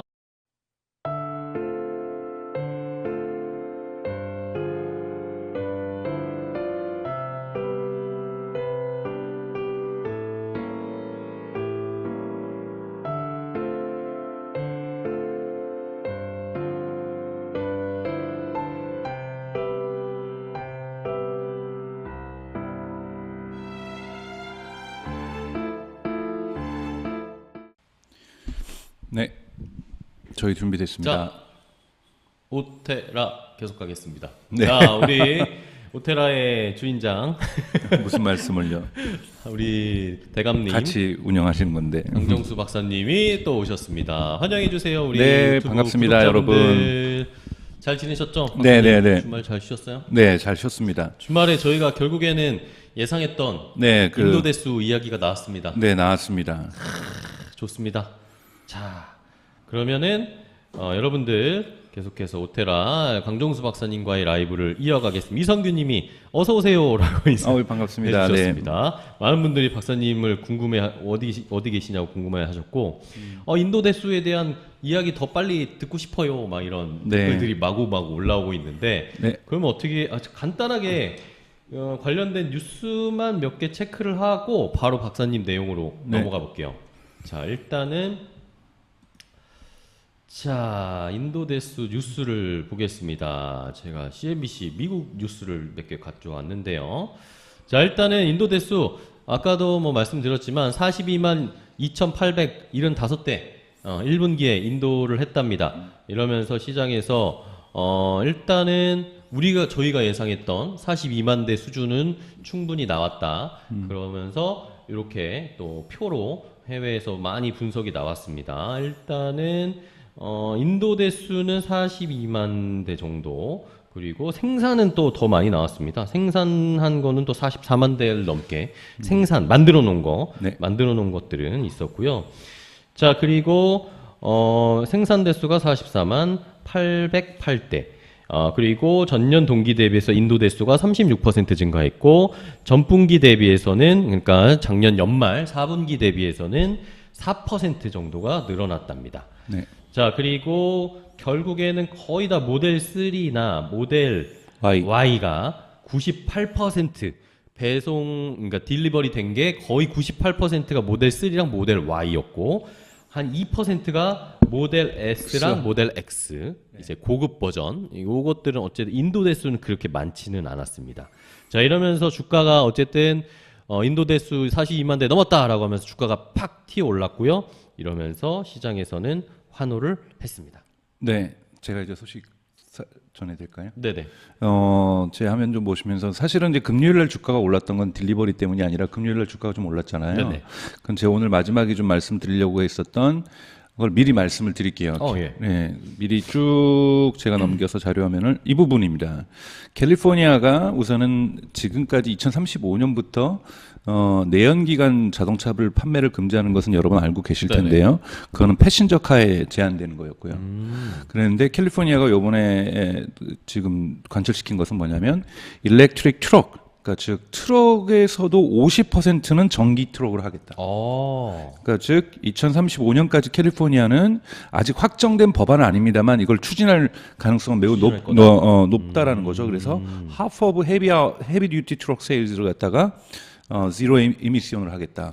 이거는 바로 테슬라의 세미에게 아주 좋은 소식입니다. 그렇죠. 이것 때문에 금요일 날 주가가 올랐다고 보는 것이 맞죠. 왜냐하면 그쵸, 금요일 날 그쵸. 딜리버리 네, 숫자가 딜리버리는 안 나왔으니까요. 그래서 여러분 이건 정말 제가 사실은 공학을 하면은 한번 분석을 해보고 싶은데 유튜브에 되게 좋은 영상이 있거든요. 그래서 공학자가 한 명 이 세미 캘리포니아 테슬라의 세미가 만들어냈던 이 공학적인 매직 이 마법에 관해서 한번 설명한 동영상이 있는데 그냥 이렇게 대충 훑어보기에는 멋진 것 같은데 제가 이 물리학을 이해를 하지 못하다 보니까 네. 그러니까 대단히 그 정도 힘을 낼 수 있는 배터리를 장착한다는 것 자체가 동일 배터리에서 그 정도 파워를 낸다는 것 자체가 사실 지금 트럭에 달려들고 있는 업체들은 많이 있거든요. 캐나다의 그렇죠. 업체들도 있고 미국의 업체들도 있고 메르세데스 벤츠 같은 경우에도 또는 볼보도 그러니까 볼보가 여러분 두 개가 있습니다. 하나는 볼보가 원래 있었던 볼보가 있고 볼보를 매각을 하죠. 지금 그래서 중국 기업으로 매각이 됐던 거는 패신저카를 만드는 부분은 중국 기업에 매각이 됐고 거기서 지금 나오고 있는 순수 전기차가 볼보도 있지만 폴스터가 있는 거고요. 폴스타. 그리고 이 볼보에는 스웨덴에 남아 있는 것이 물론 근데 폴스터나 볼보는 다 스웨덴에서 생산은 됩니다. 그런데 볼보에 원형적으로 남아 있는 건 뭐냐면 건설 장비 회사하고 트럭이에요. 그러니까 트럭하고 건설 장비와 관련돼서 여러분들 불도저 같은 그쵸, 것들 그쵸. 볼보 있잖아요. 이건 원래 볼보를 창업했던 그 본류 회사에 남아 있습니다. 근데 이 볼보에서도 이 불도저도 전기 불도저로 가려고 하고 일렉트릭으로 트럭도 지금 가려고 해서 이미 트럭 같은 경우에는 시험 운전을 하고 있어요. 그래서 이 시장도 대단히 뜨거울 시장인데 여러분들 이런 차량이 얼마나 될까 했는데 한국도 많이 돌아다니지만 여러분 유럽하고 미국은 이런 물류 이동이 많습니다. 폴란드에서 시작해서 뭐 포르투갈까지 가는 것, 그리스에서 시작해가지고 노르웨이까지 가는 것, 뭐 이런 뭐 데마크까지 가는 것, 이런 트럭들이 대단히 많이 유럽에서 물류로 움직이고 있고 미국도 마찬가지로 동부하고 서부에서 막대한 양의 이 컨테이너를 나를 수 있는 운송할 수 있는 트럭들이죠. 이런 것들이 많은데 여기에 캘리포니아가 여러분 또 중요한 것은 뭐냐면 여기에 LA 항구가 있죠. LA 항구가 미국에서 가장 큰 컨테이너선이 하역하는 곳이고 여기에서 본사를 둔 근거지를 둔 트럭 회사들이 되게 많습니다. 그런데 여기에서 앞으로 2035년까지 쿼터제로 증가시키겠다는 거예요. 그러니까 캘리포니아 항상 자 35년까지는 그냥 마음대로 다니다가 35년에 짜장 50% 의무제가 아니라 연도수마다 쿼터를 정해놓습니다. 그렇게 되면은 테슬라의 세미가 단계적으로 팔릴 수 있다는 의미를 얘기하는 거거든요. 그러니까 시장을 인위적으로 정부가 열어주고 있다라는 거예요. 이런 부분에서 이거는 매우 좋은 소식입니다. 그렇기 때문에 금요일 날 이 소식이 전해지면서 테슬라의 주가가 올랐다라는 6% 말씀을. 올랐죠. 네, 그 부분도 보통 때보다 많이 올랐던 것은 바로 이 캘리포니아에서 나왔던 이 트럭을 갖다가 일렉트릭 트럭으로 하겠다라는 이 결정이 중요하다. 근데 아직 법안화는 되지 않았지만 법안을 추진하겠다고 얘기를 하고 있습니다. 그래서 이 뉴스 베론스에서 나왔던 이 뉴스가 3월 31일자 뉴스입니다. 그러니까 되게 지난주에 나왔던 뉴스들인 거고요. 요 뉴스가 반영이 되면서 됐던 거고요. 말씀하셨던 이미 벌써 다 얘기를 하셨는데 이 부분에서 좀 몇 가지를 좀 살펴보도록 하겠습니다. 테슬라의 딜리버리 숫자를 한번 요 화면을 보면서 좀 말씀을 좀 드릴 텐데요. 말씀하셨던 것처럼 42만 8,750대를 나왔는데 이제 월스트리트의 컨센서스는 42만 대 정도였어요. 근데 42만 대를 겨우 2,875 정도로 초과한 거죠. 근데 이제 월스트리트 중에서 일부 기관 같은 경우에는 43만 대는 팔 거다. 43만 대 넘는 예상을 몇 군데 했더라고요. 몇 군데가 했죠. 근데 그런 데서 이제 실망스러운 거라고 볼 수가 있는데 이 정도면은 선방했다고 볼 수가 있어요. 그러게요. 왜냐하면은 42만 대까지 끌어올린 것 자체는 아무래도 프라이스 컷을 하니까 가격 할인을 하니까 충분히 많이 팔 거라는 전제 조건 그리고 베를린 공장과 텍사스 공장이 안정화되면서 생산량을 늘리고 있기 때문에 가능하다고 이걸 예측을 뽑았었는데요. 왜냐하면 이것이 42만 대가 맞냐면 1사분기 때는 원래 적은데 작년 4사분기 때 보면은 40만 5,278대밖에 안 됐단 말이에요. 네. 그때보다도 이거는 늘었네요. 증가한 거라고 볼 수가 있거든요. 그렇기 때문에 이건 명확하게 증가한 거다. 이건 그리고 명확하게 프라이스 컷 가격 할인이 효과를 봤다라고 볼 수가 있습니다. 경기가 침체되는. 그래서 여러분들 보시면 이 그림 보시면 알겠지만 지금까지 그러니까 작년 동기간에는 겨우 31만 대밖에 팔지 못했거든요. 그러니까 그 동기간에 비해서는 무려 10만 대 이상이 넘게 팔렸다라고 우리가 확인을 할 수가 있는 거고요. 그렇죠. 확인할 수가 있는 거고 그리고 이 초록색 그래프에서 보시는 것처럼 지금까지 역사상 테슬라 역사상 쿼터 역사상 가장 많은 딜리버리를 했다라고 볼 수가 있습니다. 그런데 물론 시장의 예측은 그렇기 때문에 올해는 프라이스 컷을 너무 했기 때문에 올라갔기 때문에 2, 4분기 때는 조금 떨어질 거다. 뭐 이런 예측도 이야기를 하고 있습니다. 이거는 배런스에서 제가 가지고 온 거고요. 네. 그리고 아까 말씀드렸던 42만 2,875대를 한 거고요. 우리가 이제 또 하나 봐야 될 여러분 포인트가 있습니다. 네. 바로 포인트가 뭐냐면 프로덕션과 딜리버리의 차이점을 볼 필요가 있다. 그러게요. 이게 무슨 차이일까요? 왜 차이가 있냐면 보긴 봤는데 프로덕션이 많은데 그거에 비해서 딜리버리가 적을 경우에 디맨드에서의 문제가 발생했다고 그러니까 신호로 볼 수가 있거든요. 수요의 문제다. 그러니까 생산을 많이 했는데 딜리버리를 많이 했다라면 전기차 수요가 조금 약해지는 거 아니야? 이런 신호를 받아볼 수가 있습니다. 그런데 이거를 보시면 1, 4분기 때 그러니까 이번에 42만 대인데 생산은 44만 대를 했어요. 이 디퍼런스가 17,933대란 말이에요. 네. 이 정도 디퍼런스가 17,933대인데 4, 4분기를 보시죠. 4, 4분기 같은 경우에는 유사하게 다시 한번 보시면 4, 4분기하고 4분기. 올해 1, 4분기하고 생산의 대수는 거의 300대밖에 차이가 나지 않아요. 그렇네요. 299대. 44만 대 언저리. 예, 그러니까 보십시오, 여러분. 44만 800대, 800대 정도 생산했고 43만 9천 대 쓰니까 한 뭐 1000대 정도의 차이가 나는 거죠. 그렇죠. 한 1000대 정도밖에 생산의 차이는 나지 않았는데 디퍼런스가 지금 보면은 17,900, 그러니까 약 18,000대 정도죠. 그렇죠. 그러니까 생산은 18,000 정도 먼저 한 거죠. 근데 작년 4, 4분기 때 생산의 그 디퍼런스는 무려 34,000대라는 거예요. 그렇죠. 34,000대 정도도 문제가 없습니다. 왜냐하면 재고 물량이라는 게 있어야 되고, 그러니까 즉 테슬라는 요거까지도 소진을 시켜준 거예요. 그러니까 소진을 시켜준 거기 때문에 프로덕션과 딜리버리의 디퍼런스 차이점을 크게 줄였다고 볼 수가 있습니다. 그렇다라는 것은 전체적으로 전기차 시장에서의 디맨드의 문제는 프로블렘은 없다라고 전문가들이 예측하게 되는 거거든요. 그렇게 되면 테슬라가 계속 생산량을 늘려갈수록 딜리버리를 계속해서 증대시킬 수 있겠구나. 그래서 베를린 공장에서의 기가팩토리에서의 신호와 텍사스 공장에서의 기가팩토리 신호. 텍사스는 이번 주에 오늘 뉴스가 그거였죠. 이제 주간 생산량이 4,000대로 안정화됐다. 그리고 여러분 아시지만 2주 전에는 베를린 공장이 주간 5,000대로 안정화됐다. 그렇죠. 그리고 텍사스 공장도 이거 계속 끌어올릴 겁니다. 5,000대, 6,000대. 사실은 목표들은 둘 다 8,000대거든요. 주간 8,000대까지 끌어올린다라는 것이 목적이기 때문에 이러한 프로덕션과 디퍼런스의 차이가 여기 그린 것처럼 보시면 알겠지만 파란색이 요번에 1, 4분기고 그다음에 이 회색 부분이 작년 4, 4분기인데 프로덕션이 이 초록색 이 막대기의 파란색 막대기의 차이가 줄어들었잖아요. 회색의 막대기는 대단히 큰데 이런 것은 지금 프로덕션과 딜리버리의 디퍼런스가 차이점이 줄어들었다라고 볼 수가 있다는 부분에서 이번에도 이것 또한 제가 보기에는 긍정적 신호라고 볼 수가 있습니다. 네. 좋습니다.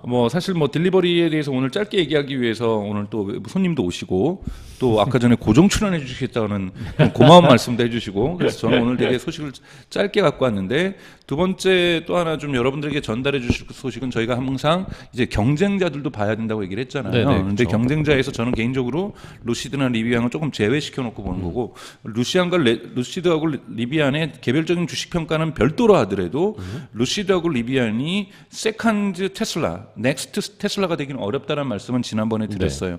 근데 요새 오히려 경쟁사는 GM이나 포드나 스텔란티스나 폭스바겐 또는 뒤늦게 출발하고 있는 토요타 또는 현기차가 어느 정도 쫓아갈 것이냐 이런 문제라고 생각이 드는데 BYD는 많은 사람들이 비교를 하고 있습니다만 BYD는 중국 시장과 이제 겨우 인도네시아나 호주나 유럽 같은 경우에는 덴마크라든지 북부 유럽 정도에 출시를 했기 때문에 글로벌 그 3개 시장 즉 중국과 미국과 유럽 시장에서 아직 이렇다 할 뚜렷한 성과를 못 보이고 있기 때문에 이것 자체를 진정한 경쟁 상대로 볼 수는 없지만 중국 시장만 놓고 보면 정말 BYD는 대단하다고 저는 생각이 들어요. 그렇죠. BYD의 이번 1, 4분기 딜리버리 숫자가 나왔습니다. 그러니까 BYD도 실적 발표는 늦게 하는데 테슬라랑 똑같이 흉내를 내요.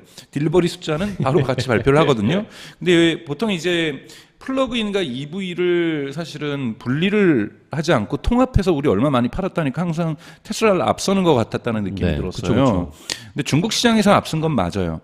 왜냐? 이번에 EV만 26만 4천 대, 플러그인 28만 3천 대. 근데 성장률이 어느 정도냐면 여러분 플러그인은 100%, 그러니까 2배 떴다는 거죠. 야. 그리고 EV도 85%나 성장했습니다.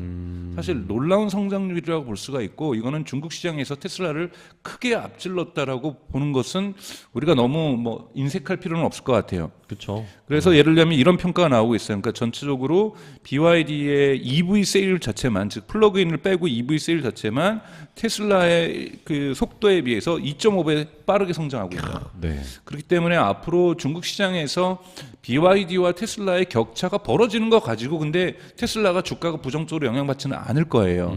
그러니까 워낙 BYD 자체는 독립적으로 좀 바라봐야 될 것인데 이제 무서운 것은 만약에 BYD가 미국을 진출하거나 유럽의 본토라고 할 수 있는 독일과 프랑스와 영국과 이탈리아에서 매출이 늘어난다라면 이건 경계에서 볼 필요가 있는 거죠. 그런데 아직까지는 BYD는 매우 제한된 시장에서 특히 중국 시장에서 압도적으로 빠른 속도로 가고 있다는 거고 이거는 또 하나 거꾸로 우리가 이야기를 한다라면 중국 시장 자체가 전기차화가 이미 지난번에도 말씀드렸잖아요. 중국은 20%가 넘는 23% 정도의 시장 점유율을 2022년에 전기차가 기록하고 있어요.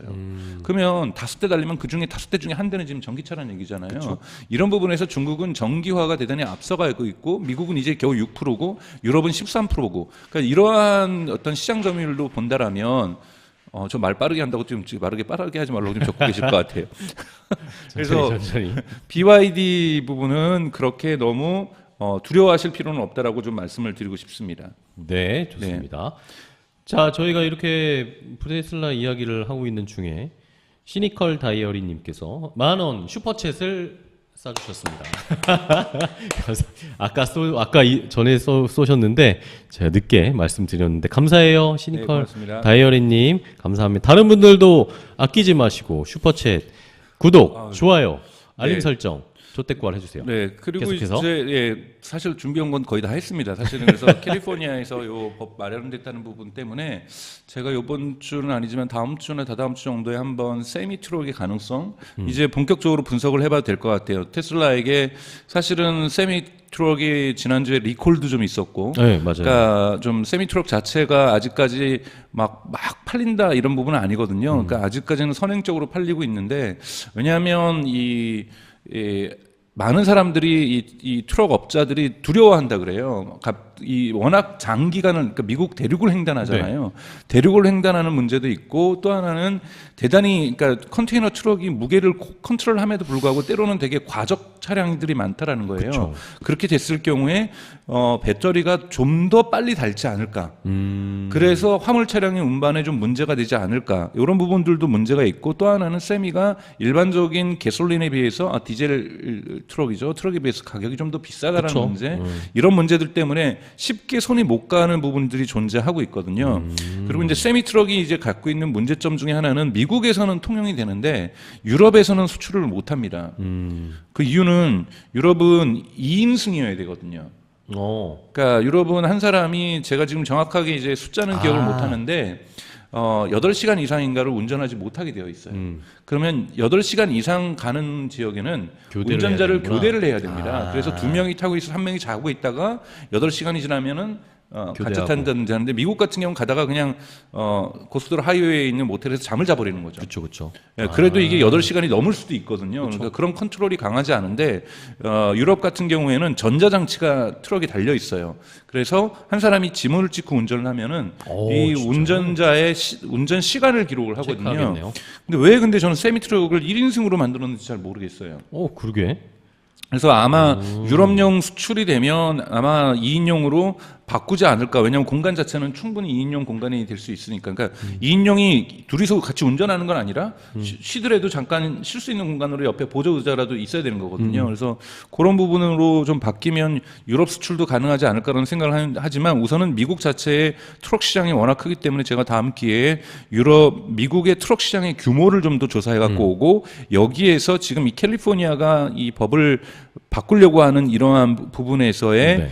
세미 트럭의 매출의 어떤 가능성들을 한번 따져본다라면 테슬라가 2030년 2천만 대 생산하는 계획에 맞춰가지고 세미 트럭의 가능성들도 2035년까지 대단히 폭발적으로 성장할 수 있다는 말씀을 좀 드리고 싶습니다. 왜냐하면 이러한 트럭을 만들 수 있는 회사가 지금 흔하지 않기 때문인 거죠. 네. 전기 트럭을 만들 수 있는 회사. 일단은 아까 말씀해 주신 것처럼 캘리포니아에서 세미 트럭이 이 판매가 늘어날 수 있는 그런 기회들이 생기고 있는 제가 거죠. 너무 말을 급하게 하다 보니까 빼먹은 거 있어요. 뭐요? 원래 이제 제가 한번 말씀드렸던 것처럼 항상 딜리버리 숫자가 나오면 주가가 오른다 그랬잖아요. 그러니까 시장의 예상치를. 저는 그렇기 때문에 오늘 사실은 그 결과가 주식시장에 반영이 될 거예요. 그렇기 때문에 아직 발견되지 않았지만 저는 오늘부터 해가지고 외부적 변수 요인이 없는 한 이 1사분기 실적을 발표할 때까지는 충분히 테슬라의 주가가 아주 조금씩이지만 계속 오를 거라고 보고 있습니다. 그러니까 그거는 제가 주식 전문가가 아니라 시장의 흐름상, 변수상 보통 이러한 리듬을 만들어 왔었거든요. 그래서 그런 리듬을 반영할 거라고 보는데 저는 오늘 한국뉴스 보니까 뭐 판매 대수는 많은데 그 매출은 줄어. 판매 대수는 많은데 매출은 줄고 이윤율은 줄어. 뭐 이렇게 얘기하는 기사들이 이 뉴스 있더라고요. 한번 보여주실까요? 네. 이 뉴스 한번 보여주실까요? 네. 저는 그 정보는 어디서 얻었나 모르겠어요. 그러니까요. 그러니까 저는 좀 이런 거는 이런 건 조금 악의적인 뉴스라고 생각이 드는 것이 테슬라 1분기 차량 인도 대수 예상 하회, 주가 급락할 듯.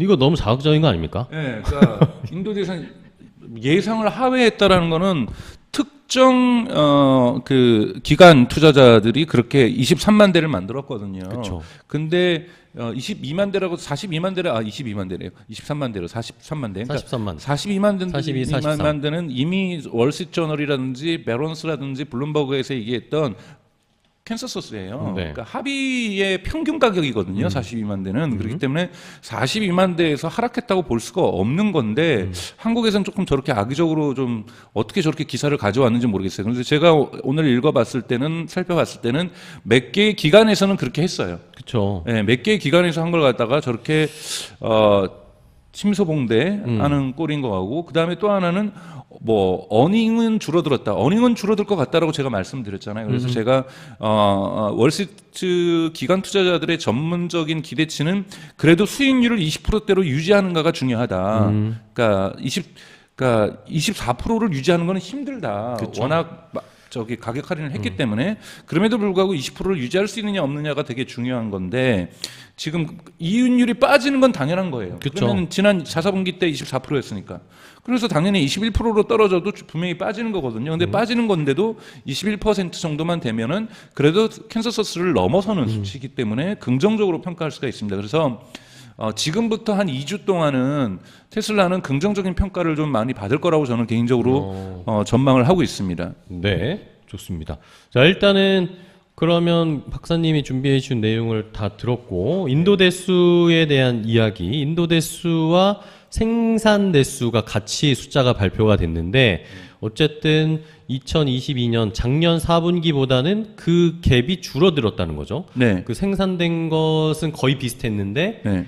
인도된 건 또 훨씬 더 많아졌기 때문에 네. 그 갭이 줄어서 전기차 수요에 대한 걱정은 크게 할 좀 필요가 덜 없다. 필요 크게 할 필요가 없다. 특히 테슬라 전기차 수요에 대한. 그렇죠. 네. 테슬라 전기차 수요에 대한 것은 크게 걱정할 필요가 없다. 그러니까 아마 박사님은 실적 발표할 때까지 어닝 콜 하기 전까지는 주가가 어느 정도는 좀 상승 탄력을 받지 않을까 그렇죠. 라고 예상을 하고 계십니다. 근데 왜냐하면 이 42만 대가 42만 3천 대가 역사상 가장 많은 분기별 기록이거든요. 그렇죠. 분기 기준으로 가장 역대 최대 인도 대수니까. 네, 근데 1사분기는 항상 떨어지는 해였는데. 그렇죠. 네. 그것마저도 극복하고 최대 인도 대수를 기록했습니다.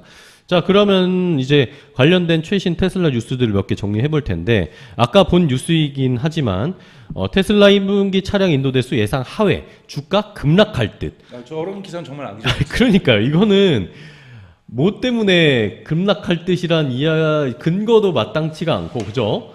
이것은 굉장히 기사에다가 일단 주가가 급락할 듯, 급등할 듯, 이렇게 쓰는 것 자체가 너무 이제 이 투자자들을 억으로 끄는 거죠. 네. 그렇죠? 네, 이거는 저 기사가 저는 테슬라의 주가에 영향 줄 거라고 보지는 않습니다. 네, 일론 머스크 추종자님이 저 양반 유명함이라고 하셨습니다. 아, 그래요? 아, 그러세요? 아, 이 기사. 전에 테슬라 때문에 많이 손실을 보신 기자인가? 아무튼 뭐 근거는 뭐 기사에 보면 크게 없습니다. 그냥 시장 예상치 43만 대를 하회하는 것이기 때문에 이런 것들 때문에 미치지 못하는 차량 인도 대수를 발표함에 따라 하방 압력을 가할 전망이다. 뭐 이 정도의 근거밖에 없어요. 그러니까 그게 시장 전망치가 아니라 한 투자 기관의 그쵸? 전망치. 몇몇 투자 기관의 네. 전망치를 하회하긴 했죠. 근데 네. 전반적으로 월가의 평균적인 네, 예상치는 42만 대 수준이었기 때문에 네, 41만 대로 예측한 곳도 있고요. 네. 그러니까 뭐 이런 예측이 한 군데를 하는 건 좀 문제가 있죠. 네. 아, 일론 머스크 추종자님이 이 내용을 좀 아시는지 아무튼 뭐 이건 팩트 체크가 필요하긴 하겠지만 이 기자가 유명한 테슬라 팬이래요. 근데 로이터가 잘못 쓴 기사를 그대로 베껴서 써가지고 요거를 수정을 해야 된다. 로이터는 사과를 하고 정정을 했답니다. 아하. 로이터 통신은 네. 글로벌 언론사 로이터 통신이 기사를 좀 잘못 썼나 봅니다. 이런 네. 것을 우리 기사들도 조금 바꿔야 될 것 같다라는 네. 거. 자, 그런가 하면은 결국에는 또 뭐 테슬라 가격이나 통했다. 분기별 인도 규모 사상 최대. 역시 저희가 예상에 말했던 것처럼 네. 이런 기사들도 많이 나오고 있습니다. 과연 인도 대수가 일단은 최대로 나왔다라는 거 이런 식으로 보도한 것들도 있고. 자, 이제는 요거에서 조금씩 더 분석 기사들이 나오기 시작해요. 차량 인도량은 늘었는데 순이익은 감소. 테슬라 차값 인하 정책을 계속 유지할 수 있을까라고 이런 기사들도 나옵니다. 일단은 요거는 뭐 순이익은 감소한 것은 뭐 4월 20일 정도의 실적 발표를 제대로 들여다봐야 되겠지만 저희도 어느 정도 순이익은 줄 거라는 걸 예상은 하고 있기 때문에. 예. 그렇죠. 근데 저렇게 순이익은 감소라고 발표하지 않은 정보를 가지고 저렇게 쓰는 것도 저는 사실은 한국 기사들은 잘 안 봐서 지금까지 몰랐는데 해외 기사도 그렇지만 한국 기사들도 되게 악의적인 기사들이 많네요. 네, 이게 기사도 이제 어그로를 끌어야 하기 때문에 네. 자극적인 제목들이 조금 나옵니다. 근데 어쨌든 테슬라의 가격 인하 정책을 계속 유지할 수 있을까에 대한 박사님의 생각은 어떻게? 아니 그거는 테슬라가 예를 들자면 그 여러 가지 요소를 고려하겠죠. 네. 첫 번째는 이 물가 인상에 따른 실질 소득이 저하 현상 때문에 사람들이 자동차를 구매하는 것을 두려워하는 것. 그 두 번째는 더 큰 거죠.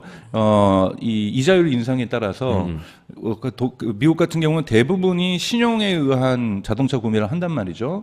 그러면 신용에 의한 자동차 구매의 가격이 올라간다 그랬잖아요. 그래서 제가 지난번에 얘기했던 것처럼 한 달에 $1,100 이상의 지출이 나아가는 경우도 발생하고 있다. 그러니까 이런 부분에서 당연하게 지갑을 닫는 사람들을 위해서 열기 위해서 하는 부분도 있고, 그리고 당분간 어느 정도 유지해 줘야 하는 이유는 이미 인한 가격을 좀 유지해야 되는 것은 네. 이 $7,500 이 보조금을 받기 위한 거죠. 이 보조금을 받기 위해서 보조금 받을 수 있는 차량들은 끝까지 그 가격을 당분간 유지할 가능성이 높습니다. 그렇기 때문에 오히려 테슬라가 이 부분에 대한 마진율을 되찾기 위해서 해야 될 것은 생산에서의 램프업 부분을 더욱더 강화시켜 나가면서 대당 그 생산 비용을 절감시켜내는 것, 그리고 리튬에서 배터리 수급에서의 어떠한 비용 절감 효과를 만들어내는 것. 그러니까 이런 것들이 테슬라가 할 수 있는 다른 기업이 흉내낼 수 없는 아주 장점이라는 부분이고, 이런 부분을 저는 만들어낼 거라고 보고 있어요. 그래서 일시적으로 이윤율이 감소하겠지만 이것이 가격 하락만큼 큰 폭으로 하락할 것이냐, 저는 그렇게 보지는 않습니다. 네. 오케이, 좋습니다. 자, 어쨌든 전반적인 가격을 다운시키는 것은 테슬라의 큰 패러다임에 이어가는 전략인 것이고요. 어쨌든 1분기에는 가격을 인하시킨 거 중국이나 미국에서 추가적으로 가격을 좀 낮춘 것들이 인도 대수를 늘리는 데는 효과가 있었던 것으로 숫자로 확인을 해봤습니다. 자, 다음 뉴스는 자, 텍사스 공장 주당 전기차 생산량을 4,000대를 달성했다라는 소식이었습니다. 테슬라 텍사스 공장이 베를린 공장에 이어서 주당 전기차 생산량 네. 4,000대라는 이정표를 달성했고 테슬라 신규 공장 초기 생산량 목표치는 주당 5,000대였다. 베를린 공장이 지난주에 5,000대를 달성했고 텍사스 공장은 주당 모델 Y를 3,000대가량 생산 중인 것으로 알려져 있는데 어쨌든 4,000대까지 일단은 끌어올렸습니다. 네. 그러니까 이런 부분도 여러분 공장의 그 풀 캐파시티는 더 돼요. 네. 그러니까 8,000대까지 갈 수가 있습니다. 근데 이건 뭐냐면 고용 부분도 안정화가 돼야 되는 거고 라인에 대한 세팅들도 이루어져야 되기 때문에 점점 가속도로가 좀 붙을 거라 그래요. 상하이 같은 경우는 지금 6,000대까지 가고 있잖아요. 그렇기 네. 때문에 충분히 베를린하고 텍사스 공장에서의 어떠한 위로 올라갈 여지는 아직까지 많다. 그래서 그 부분이 안정화가 올해 계속해서 된다라면 올해 생산량은 그리고 그것에 준하는 딜리버리들은 작년에 비해서 큰 폭으로 저는 상승할 것 같고요. 근데 문제는 거기에서 마진율을 이제 계속해서 이어주는 것 이런 부분들이 중요한 거죠. 네. 네. 좋습니다. 계속해서 저희는 베를린 공장을 포함해서 기가팩토리의 생산량을 체크하고 있는 어쨌든 조금씩 계속 올라오고 있는 상황. 자, 다음 뉴스를 좀 볼까요? 이거는 외신에서 제가 하나 가져왔는데 테슬라의 솔라루프 설치 대수가 컨센서스를 하회했다라는 이야기가 좀 나왔습니다. 테슬라가 약 3,000개 솔라루프를 미국의 전역에 설치했다고 했는데 주당 1,000개 솔라루프를 설치하겠다고 테슬라가 이야기했던 적이 있는데 이게 목표치와 전망치에 좀 모자랐다라는 그런 이야기였는데 요거는 어떻게 봐야 될까요, 저희가? 뭐 이거는 이제 실적이 안 좋았다고 볼 수는 있지만 지금 이제 미국에서 광풍이라고까지 얘기할 정도는 아니지만 대단히 큰 인기가 있는 게 저 형도 미국에 살면서 테슬라 솔라 루프를 달았는데 그러니까 물론 테슬라만 있는 건 아니에요. 솔라 루프 같은 경우는. 근데 지금 미국도 그렇고 중국도 그렇고 이 루프에다가 이 솔라 루프를 다는 것이 되게 큰 유행이거든요. 그래서 특히 이제 단독주택이 많은 경우를 우리가 고려한다라면 그래서 계속해서 이 시장을 커져 나갈 뿐이라고 저는 생각이 드는데 이것 자체가 크진 않다고 봐요. 왜냐하면 메가팩이라든지 에너지 산업에서 조금 더 규모가 있는 산업들에서 매출을 얼마나 내느냐. 그래서 올해 1, 4분기 때도 한번 에너지 비즈니스에서 테슬라가 4, 4분기 대비 어느 정도 성장하는지를 한번 지켜보죠. 솔라루프에서는 마이너스가 아니라 예상치 시장의 컨센서스 하회한다 할지라도 전체적으로 저는 에너지 비즈니스에서 좋은 성적을 냈을 거라고 기대를 하고 있습니다. 그렇기 때문에 에너지 비즈니스가 4, 4분기 대비 얼마나 성장하는지를 지켜보는 것도 이번 1, 4분기 그러니까 성적 발표에 있어서 어닝 발표에 있어서 되게 우리가 지켜봐야 될 관심 포인트다. 이 부분 말씀을 좀 드리겠습니다. 좋습니다. 네. 박사님이 계속 강조하셨고 저희가 메가팩도 한번 딥하게 이야기를 들어봤었죠. 과연 이번 1분기 어닝 발표 때는 이 관련해서 에너지 부분에 관련된 실적이 뭔가 눈에 보이는 숫자들이 나올 것인가 이런 것들도 굉장히 중요하다. 우리 구독자분들도 관심이 많으십니다. 아까 에너지 분야는 막 이렇게 질문들 막 주셨는데 어떻게 실적 발표 때 이번에는 숫자가 나오는지 한번 지켜볼게요. 자, 다음은 아까 말씀해 주신 세미트럭 이야기를 조금 해봐야 되겠는데 아까 살짝 얘기해 주셨는데 일단은 리콜 이야기가 좀 나오긴 했습니다. 테슬라 35대 세미 트럭을 리콜한다라고 발표를 했습니다. 미국의 도로교통안전국에 제출된 자료에 따르면은 주차 브레이크가 효과적으로 작동하지 않은 점이 리콜 결정의 배경이었다라고 합니다. 이러면서 테슬라가 리콜한 차량의 주차 브레이크 밸브를 교체해서 다시 반납을 해주겠다, 교체해주겠다라고 이야기를 했답니다. 아직까지 시장 초기 단계죠. 그러니까 시장 초기 단계 때문에 여러 가지 에러와 버그들이 존재할 거예요. 특히 이런 안전과 관련돼서 치명적인 것들은 존재할 건데요. 이런 부분들은 여러분 이러한 리콜 같은 경우에는 1년에도 헌드레드 자동차 전체 기업 브랜드를 따지면 일어나고 있습니다. 그래서 물론 이런 것도 없을수록 좋은데 이런 부분 그 자체가 치명적이라고 볼 수는 없어요. 그러니까 시장을 확대하는 데 있어서 세미트럭 자체가 이미 시장에서 안전국에서의 테스트를 통과를 했기 때문에 지금 판매가 되고 있는 거기 때문에요. 이런 오류들을 고쳐나가면서 조금 더 안전한 자동차로 갈 거라고 저는 생각이 듭니다. 근데 이제 어느 시점에서 세미가 폭발적으로 미국에서 팔릴 것이냐 이 부분을 그러게요. 예측하는 것이 되게 쉽지 않고 그거는 지금 세미가 생산량도 그렇게 많지 않을 거예요. 제가 세미는 진짜 한 번 더 공부를 해갖고 와서 좋네요. 여러분들에게 말씀을 좀 드리겠습니다. 네. 다음번에 네. 세미를 한번 집중적으로 파보도록 하겠습니다. 사이버 트럭 뭐 모델 3, 모델 Y도 좋지만 세미에 대해서 네. 한번 자세하게. 이건 정말 좋은 소식이에요. 캘리포니아 소식은. 그러니까요. 네. 아까 네. 말씀해 주신 것처럼 네. 캘리포니아에서 과연 얼마나 늘어날 수 있을까 기대를 해보겠고요. 자, 다음 마지막으로 하나 더 볼 기사는 서학개미 실망시키지 않았다. 테슬라 1분기에만 68% 주가가 상승. 사실 거의 2배 올랐죠. 그러니까 $100 수준이었는데. 그쵸. $200 넘었으니까. 갔다라는 거는 네. 정말 그때 1월에 초기에 저가 있을 때 매수하셨던 분들에게 경이로운 박수를 그러니까요. 좀 보내드리고 대단한 싶습니다. 정말 대단한 용기로 매수를 네. 하셨을 텐데 아마 작년 연말이나 요쯤에 사신 분들은 굉장히 지금 큰 이익을 보셨겠죠. 테슬라를 보면서 흐뭇해하시겠죠. 네. 실적 한번 잘 나와봐라라고 이야기를 생각을 하실 것 같은데. 자, 저도 왜 이러면서 그때 돈이 없었는가, 그때 왜 용기를 내지 못했는가 많이 후회하고 있습니다. 그러니까요. 저도 뭐 당장 지난주에 $200 넘기 전에 샀어야 되는데 왜 안 샀을까 이런 생각을 하고 있는데 어쨌든 뭐 오늘 밤이 또 궁금합니다. 오늘 이제 인도 대수가 나왔으니까 이게 주가에 어떻게 반영될까? 아까 박사님은 일단은 어느 정도 상승 긍정적으로 반영될 네, 겁니다. 네. 반영으로 될 거라고 보시는데 근데 이미 이제 근데 여러분들 금요일 날 6% 올랐던 거는 그것 때문은 아니다. 그쵸. 네, 그거는 이 세미트럭 때문에. 캘리포니아 세미트럭 이야기 때문에. 그래서 이거 세미가 너무 많이 오른 세미의 영향으로 너무 많이 올라서 오늘 얼마나 오를지는 좀 지켜봐야 될 것 같아요. 그러니까요. 네. 자, 어쨌든 어제는 지난 금요일에는 $207 선에서 마무리가 됐고 애프터 아워 시간의 거래에서 조금 더 떨어졌어요. $203 정도까지 떨어졌기 때문에 오늘 과연 미장에서 지금 아까 우리 구독자분들이 말씀해 주시기로는 프리장에서 조금 떨어지고 있다고는 했거든요. 네. 한 2% 프리장에서 좀 떨어지고 있다고는 말씀을 하셨는데 어쨌든 뭐 뚜껑 열어봐야죠. 네. 오늘 주가 출발하고 내일까지 어느 정도까지 더 마감할 때까지 새벽에 마감할 때까지 테슬라 주가 한번 지켜보도록 하겠습니다.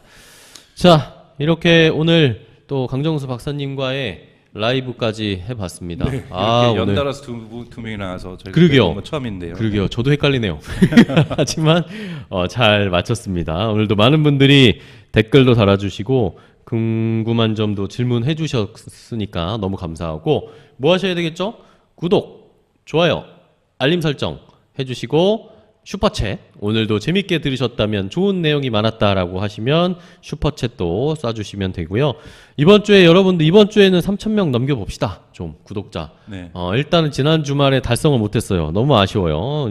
핫님이 좋은 영상 감사합니다라고 해주셨는데 그러면 구독, 좋아요 다른 분들에게도 많이 추천해 주시기 바랍니다. 네. 자, 3,000명 이번 주에는 꼭 구독자가 돌파하기를 기원하면서 이제 이번 주에 또 박사님 그거 하시죠? 컨퍼런스. 목요일날 컨퍼런스 코엑스에서 하는 것도 박사님 보러 많이 가주시고 여기 앞에 보이는 박사님 이번에 출판하신 AI와 챗 GPT 관련된 책도 많이 구독해 주시기 바랍니다. 오늘 너무 감사하고요. 다음 시간에 또 뵙도록 뵙겠습니다. 하겠습니다. 고생 네, 많으셨어요. 안녕히 계세요. 네. 고생